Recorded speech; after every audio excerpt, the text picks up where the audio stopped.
Asia cup 2026-এর জন্য বাংলাদেশ তাদের squad ঘোষণা করছে সবার শেষে। 15 সদস্যের। চলুন এক নজরে জেনে নেই কে কে সেই স্কোয়াডে চান্স পেয়েছেন। শুরুতেই রয়েছে ওপেনার সাইফ হাসান এবং তানজিদ হাসান তামিম। বর্তমান সময় তানজিদ হাসান তামিম ভালো ছন্দে রয়েছে, অন্যদিকে সাইফ হাসানও মোটামুটি ভালো ছন্দে রয়েছে। 3 নম্বর পজিশনে তাকে পেয়েছে পারভেজ হোসেন ইমন, যে কিনা একজন ওপেনার থাকার পরেও 3 নম্বর পজিশনে ভালো ব্যাট করতে পারে। 4 নম্বরে রয়েছে তাওহিদ হৃদয় এবং 5 নম্বরে রয়েছে নুরুল হাসান সোহান, যে কিনা বর্তমানে রংপুর রাইডার্সের ক্যাপ্টেন হিসেবে আছে। এবং বাংলাদেশের স্কোয়াড ক্যাপ্টেন হিসেবে রাখা হয়েছে লিটন কুমার দাসকে, যে কিনা সবচেয়ে বেশি সফল ক্যাপ্টেন্সি থেকে। এবং তার পরবর্তী স্থানে জায়গা পেয়েছে শামীম হোসেন পাটোয়ারি। অন্যদিকে পেস বোলিং এর একমাত্র ভরসা, একমাত্র কাটার মাস্টার মুস্তাফিজুর রহমানই সবাই প্রথমে রয়েছে এবং তাসকিন আহমেদ 2 নম্বরে 2025 সালে সর্বোচ্চ উইকেট শিকারী হিসেবে আছেন।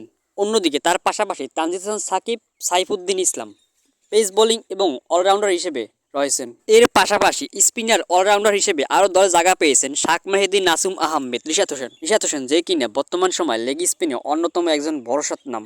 সারা বিশ্বে দাপট দেখিয়ে সে দলে চান্স পেয়েছেন এবং 2025 সালে 24 ম্যাচে 34 উইকেট নিয়ে সর্বোচ্চ উইকেট শিকারী হিসেবে রয়েছেন স্পিনারদের মধ্যে। এর মধ্যে অনেকেই দলে চান্স পেলেও কিছু কিছু লোক আছে যারা দলে চান্স পায় না বিপিএল এ বর্তমান সময় ফর্মে থাকার পরও। এর মধ্যে 1 নম্বরে রয়েছে নাজমুল হোসেন শান্ত এবং বিপিএল এ সবচেয়ে বেশি দাম পাওয়া ব্যাটার নাইম শেখ। সেই বাদের তালিকায় জাকির আলীও রয়েছেন, যে কিনা বর্তমান সময় খুবই ছন্দহারা রয়েছেন এবং রিপুল মন্ডলও দলে চান্স পাওয়ার যোগ্য ছিল, কিন্তু তাকেও দলে চান্স দেওয়া হয়নি।